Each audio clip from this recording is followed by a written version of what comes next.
Bonjour à tous et bienvenue dans cette nouvelle vidéo de votre podcast Le Pharmapreneur et plus particulièrement dans cette vidéo tournée sur la présentation de ma semaine passée au sein de notre pharmacie, la pharmacie du Manoir à Isneville. Alors, qu'est-ce qui s'est passé cette semaine? En soi, lundi, rien de particulier si ce n'est que suite à un petit cafouillage au niveau du planning de mes différents adjoints, moi je suis arrivé, il était 37, 40. Et mon adjoint n'était pas présent, c'est moi qui avais bugué en fait, j'avais pas pris en compte que ayant travaillé le samedi pour un dépannage, il ne viendrait pas le lundi. Bref, du coup la pharmacie a ouvert un petit peu plus tardivement, sans incidence. Il y avait 2 patients qui attendaient, mais ils ont été plutôt cool et compréhensifs. Et comme l'ensemble de l'équipe a plutôt très vite réagi en termes de mise en route pour le travail, tout s'est plutôt bien passé. Donc du coup, forcément, réception des commandes avec notre robot, gestion des promis avec ma collègue Camille, puis du comptoir évidemment, hein, un petit peu de comptoir pour une période un peu dense jusqu'à 10 heures où notre collègue Sylvie est arrivée. Puis ensuite, je me suis mis à traiter tout ce qui est sécu mutuelle, comme d'habitude, avec ma collègue Camille qui rentre, valide les mutuelles réceptionnées par mail en mettant à jour, éventuellement on recycle quelques dossiers, tandis que moi je m'occupe de recycler toutes les parties sécu mutuelles, avec un objectif, celui en fait d'être le plus à jour possible à la fin de la journée, car étant donc le 30 septembre, pour nous c'est la clôture de notre année d'activité, c'est la réalisation de notre bilan, donc il faut être le plus à jour possible.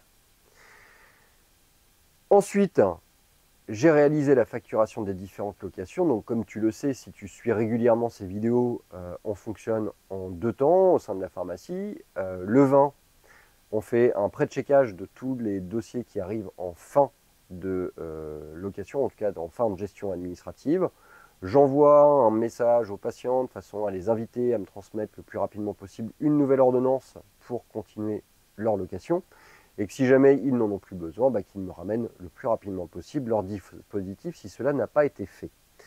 Puis après, le 30, une dizaine de jours après, je refais le point sur l'ensemble des ordonnances que j'ai pu recevoir, l'ensemble des dispositifs que j'ai pu retrouver, on va dire, et je réalise la facturation en clôturant aux dates notées de fin de location les différentes locations qui ont été réalisées. Le Covid reprend, nous prend de plus en plus de temps, avec beaucoup de tests évidemment, et puis beaucoup de questions qui sont posées au comptoir, notamment en fait le fait de savoir s'il existera pour cette saison grippale une vaccination combinée grippe et Covid. Réponse évidemment négative pour le moment. Après, voilà, comme d'habitude, possibilité de vacciner les deux en même temps, ça sans problème. Après, mon petit doigt me dit que normalement, l'année prochaine, on devrait avoir un vaccin combiné. Déjà parce que j'ai des personnes qui travaillent dans des laboratoires pharmaceutiques qui me disent être en finalisation de la réalisation de ce type de vaccin. Puis d'autre part, beaucoup d'études, parce que je suis abonné à des panels d'études, avec pas mal de questionnements sur la manière dont on serait amené à gérer une double vaccination grippe-Covid, me font penser que les laboratoires prennent leur marque pour savoir comment va se passer la vaccination l'année prochaine. Alors le quid, c'est de savoir en fait comment va se passer après les commandes de vaccins anti-grippe au regard d'une adjonction avec la Covid dedans. Ça, on verra ça à la fin de l'année. L'après-midi, réception de commandes classiques, du comptoir aussi, beaucoup de choses à faire évidemment avec le bilan, avec la clôture des différentes attentes, essayer de figer et de fixer les différents promis, avances, différés, de façon à être le plus au clair. Et puis voilà, donc, et fin de journée, une clôture totale avec une transmission à notre comptable de l'ensemble des pièces, avec le nombre de factures en attente, le nombre de promis réalisés, le nombre d'avances, les vérités des stocks, le chiffre d'affaires et le fonds de caisse. Bref, tout un tas d'éléments, également le nombre de dossiers qui n'ont pas été payés par la Sécu et la mutuelle. Alors forcément, la quantité est toujours très importante parce que au final, il n'y a pas que des dossiers en litige, il y a aussi tous les dossiers qui ont été transmis qui n'ont pas été payés. Sachant qu'en plus, ça se fait un lundi, réalisation le lundi soir, donc du coup il y a déjà tous les dossiers du lundi qui ne sont pas payés et ça a été une grosse journée. Il y a également tous les dossiers du samedi et du vendredi qui n'ont pas été encore payés et quelques dossiers du jeudi qui ont commencé à être payés. Donc évidemment la quantité est relativement importante et a un impact indéniable sur le bilan. Après, il faut savoir l'expliquer, il faut savoir le proportionner et à partir du moment où on est capable de lui donner un chiffre, on est capable de le valoriser et de le considérer dans notre bilan. Fin de journée, petite course à pied, seul, de façon à se vider un petit peu la tête. Mardi dépôt des enfants, puis après arrivée à la pharmacie, de nouveau réception des commandes, une petite analyse à chaud comme ça de la dernière année qui s'est écoulée versus l'année précédente. Alors nous, à notre niveau, on est plutôt content. Hein. On verra après ce que va nous dire Frédéric Guédon, notre expert comptable du cabinet Burette, sur une analyse plus approfondie du bilan. Mais force est de constater que l'année n'a pas été mauvaise, avec une augmentation de notre fréquentation, avec une amélioration de notre marge, que ce soit au niveau des produits remboursés ou des produits non remboursés, une augmentation du nombre d'ordonnances également réalisées. Bref, des indicateurs qui semblent être plutôt au vert. À noter malgré tout une diminution proportionnelle de la quantité de produits chers, donc des produits à plus de 1500 euros. Alors, bonne ou mauvaise chose, pour le moment, moi j'aurais tendance à dire que c'est une bonne chose, dans le sens où ça reste des produits avec relativement peu de marge. Donc en fait, et encore parce que aussi on perd relativement peu finalement en termes d'activité, mais on perd quand même. Après, ça reste du proportionnel, sachant qu'en fait, on a un chiffre d'affaires qui a également progressé sur des produits non typés chers. Finalement, la proportion de produits chers par rapport à cette augmentation de chiffre d'affaires diminue. Bon, voilà, dans les faits, il y a une petite diminution du CA des produits chers, mais c'est surtout le proportionnel qui a tendance à être taqué, et ce qui n'est pas très grave au final. En début d'après-midi, j'avais rendez-vous avec Madame Moulard de l'IFA Marcel Sauvage pour faire le bilan, le point de Camille, qui est notre seconde apprentie préparatrice. Rien de particulier à dire, si ce n'est que Camille est une étudiante parfaite. C'est une personne qui est extrêmement investie. Alors, Camille, elle a un back-off qui est assez particulier dans le sens où, en fait, c'est une personne qui est âgée, on va dire. Elle a des enfants, elle a déjà eu une vie professionnelle avant, c'est donc une reconversion.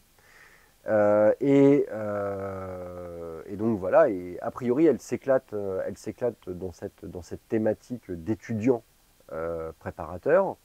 Elle a l'air également de s'éclater au sein de notre pharmacie pour sa formation, et ça, je trouve ça plutôt cool. Moi, à mon niveau, je trouve que c'est une étudiante parfaite, dans le sens où elle connaît ses limites, où elle sait apprendre, distribuer, demander, analyser. Elle a une maturité, elle a une intelligence, elle a une volonté qui est propre, je pense, à ses valeurs, évidemment, mais également à son âge. Alors, pour nous, en tant que chef, du moins en tant qu'entreprise, prendre un apprenti âgé, plus de 26 ans, représente un coût plus important qu'un apprenti plus jeune. En effet, il y a moins d'aide pour des apprentis plus âgés. Alors pourquoi, comment, ça je ne le sais pas. En tout cas, ça a été édité comme ça. On est sur des générations où normalement en fait l'emploi est multifacette, constamment amené à évoluer. Mais force est de constater que l'administration là-dessus n'a pas trop évolué. Alors nous, on a commencé à avoir des apprentis. Camille, c'est notre deuxième apprenti plus âgé, on va dire, que la norme, avec une autre étudiante qu'on a pu avoir qui s'appelle Romane, qui est maintenant revenue avec nous en tant que préparatrice. Et alors, c'est pas une manière absolue de le dire, mais force est de constater que même si ça nous coûte plus cher, on a affaire quand même à des personnes qui sont plus mûres, plus matures, qui ont un projet professionnel qui est plus abouti, qui savent ce qu'elles veulent aussi, et souvent pour de très bonnes raisons. Donc du coup, en fait, on a un personnel qui est extrêmement motivé, qui a une soif de prouver également à leur classe qu'ils sont encore dans le coup. Et donc on a affaire à des personnalités qui sont très intéressantes, avec des échanges culturels et intellectuels qui sont, on va dire, plus poussés que des personnes plus jeunes, malgré tout. Et puis une maturité au travail qui est extrêmement agréable, et puis une volonté en fait d'avancer et d'accumuler les expériences. Bref, que du positif, et je l'ai retranscrit à Madame Moulard de l'IFA. La journée s'est terminée assez classiquement avec du comptoir, avec de l'administratif, avec des passages de commandes. Mercredi, arrivé plus tôt que d'habitude, comme à peu près tous les mercredis, de façon à pouvoir réceptionner rapidement la commande générique Biogarant et la commande SERP classique. À 9h30, j'avais un rendez-vous avec le laboratoire Majorel. Alors Majorel, c'est tout ce qui est pilule, optidril, optilova, optimisette. Rendez-vous trimestriel, donc comme d'habitude, préparation des avoirs, pointage des différentes commandes qui n'ont pas été encore réceptionnées, éventuellement transmission des produits périmés. Passage d'un marché pour les produits Eden, les préservatifs Eden, avec des conditions plus intéressantes finalement que notre grossiste répartiteur. Et un peu de pilules pour avoir du stock de façon à être un petit peu plus tranquille. L'après-midi du mercredi a été occupé également par une reprise de lit chez un de nos patients. Reprise de lit donc, qui s'est fait classiquement, ça me prend grosso modo une trentaine de minutes. Alors j'essaye de le faire, ou mon collègue essaye de le faire. Ça reste relativement lourd, même si on utilise une technique avec un chariot qui nous permet d'alléger la charge liée à l'utilisation et à la manutention de ce lit. Et puis séance de nettoyage de ce même lit de façon à ce qu'il puisse être réutilisé lors d'une prochaine location. Donc nettoyage, désinfection, vérification des moteurs, bref, la totale. Une fin de journée relativement classique avec un petit peu de comptoir. Le jeudi, je suis arrivé plus tard, comme d'habitude, avec une petite séance de course à pied, l'enregistrement de quelques vidéos, des envois également de mails pour différents types de projets. En échange avec Gilles Andrieux du cabinet Espace par rapport à un projet qu'on a été visiter avec Marc-Antoine la semaine dernière, de façon à pouvoir voir avec ma collègue Mathilde si le projet peut potentiellement l'intéresser. Alors on se retrouve sur une situation un peu stagnante finalement, où Mathilde elle a déjà des engagements à côté, donc c'est difficile de la positionner, même si je reste persuadé que le projet est très très intéressant pour elle. À voir dans le temps si on réussit à l'avoir ou pas, l'avenir nous dira. Après, moi je fais confiance au destin. Je suis juste embêté par rapport à Gilles, Gilles qui a fait encore une fois un travail extraordinaire pour nous trouver une pharmacie qui répond pleinement aux conditions souhaitées, en termes de qualité de vie, en termes de qualité de travail, en termes de potentiel de développement. Là, bon, on se retrouve sur une mauvaise temporisation, à voir ce que ça va donner dans le temps. L'après-midi, ça a été du comptoir, ça a été un peu d'administratif, sécu, mutuelle, ça a été assez calme au niveau du comptoir, donc voilà. Après, je dois avouer que depuis le début septembre, moi j'ai du mal à me remobiliser au sein de la pharmacie, j'ai du mal à trouver des objectifs, une dynamique, on est dans une certaine forme de routine. Alors là, le départ de Max, dans quelques semaines finalement, dans quelques jours, va rabattre un petit peu les cartes de la gestion des laboratoires. Donc je vais me remettre un certain nombre de laboratoires assez importants, de façon à me redonner du challenge. Et puis il faut que je retrouve mes marques au niveau du comptoir pour être plus efficace, plus présent et aussi plus investi, tout simplement parce que j'ai du mal à me remettre dans cette position de comptoir où en fait finalement on a une pharmacie qui est extrêmement bien huilée avec beaucoup de routine et pour ma part une petite difficulté finalement à justifier ma présence. Voilà. Sur ce, la semaine va se terminer. J'ai eu un coup de fil de mon collègue de la pharmacie de Préau qui m'a demandé de le dépanner pour lui reprendre une garde, ce que je vais faire. Dans les jours qui viennent, je lui reprendrai une garde de nuit. C'est aussi ça un petit peu la confraternité, c'est savoir se dépanner. Et voilà, il est tout seul en plus, donc il a besoin d'aide aussi. Nous, on a la chance d'être à plusieurs. Donc j'estime que finalement, l'aider est une chose saine et nécessaire. Sur ce, je te souhaite une très bonne fin de semaine, une très bonne fin de journée. Fais attention à toi, à ta famille et à ton équipe. Et je te dis à très bientôt pour une prochaine vidéo sur notre quotidien de pharmacien au sein de la pharmacie du Manoir à Isnoville.